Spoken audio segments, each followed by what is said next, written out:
Welcome, guys. I'm tired. I got a review for you today. I'm going to talk just a little bit about the Spyderco hap40 stretch. I'm not going to give you all the details. You can find a lot of reviews on this knife online. I'm going to talk about a couple of things specifically. One, the reason I'm out in my kayak today is I wouldn't normally bring this knife out because this is a non-stainless steel. But some people had asked me about corrosion resistance, so I thought I'd bring it out for a half day. I don't know if you can really tell what's going on here, but obviously I'm surrounded by salt water. The knife sits in my waistband, gets saturated, it sits in the gunwale of the boat. So it's pretty much bathing in salt water. All my knives are for 5, 6, 7 hours that I'm out here. This knife, I'm about 6 hours into it right now. It's midday almost, and I'll show you kind of how this thing held up. I'm not sure if you can see that on the GoPro, but down below the lamination line you're going to see some rust spots on there. It's really, it's worse than it looks. You got to keep in mind this is a very corrosive environment, so even steels like S30V will corrode, not at this rate, but you know, I'll come out in one session and I will have rust spots. So what you're seeing on this is much better performance than I would get out of like a carbon steel like 1095. Comparing it to, let's say, the M4 that I have, I would say this comes in just a little bit below M4 in corrosion resistance. That could likely have more to do with heat treat differences than it does composition differences on the steel. But be that as it may, I would call this an average fair performer for a non-stainless steel,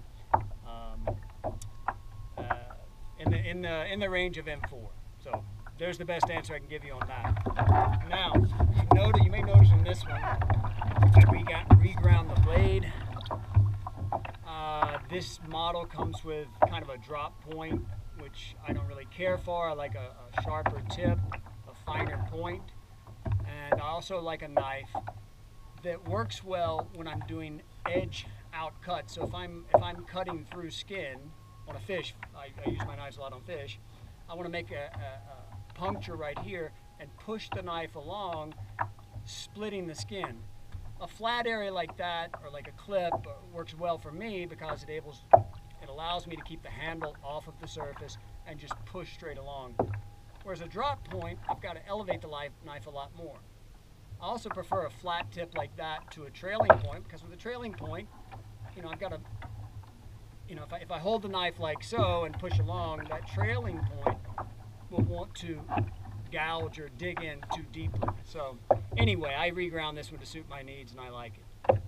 Just for grins, I'm going to try this. I don't know how it's going to work out here on the water, but I got a tiny little snapper here. So I'll try and let's see. You know what? I was thinking about filleting him for you guys with this thing, but he's so small. I'm going to move the camera. I don't know if you're going to be able to see this on the video, but we'll try. I'm just going to gut him and gill him. He's too small to mess around on the floor. Let's see if this works.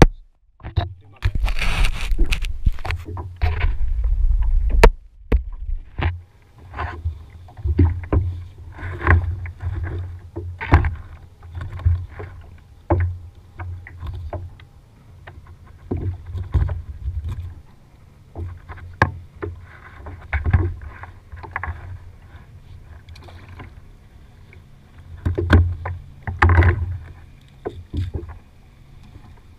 That's all there is to it, boys.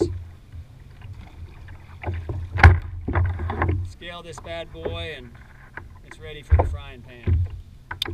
With my salts, I'll turn the knife over and scale with the spine of the blade. I really don't feel like doing that to my Sprint Run hap40, so I'm not going to. How about that?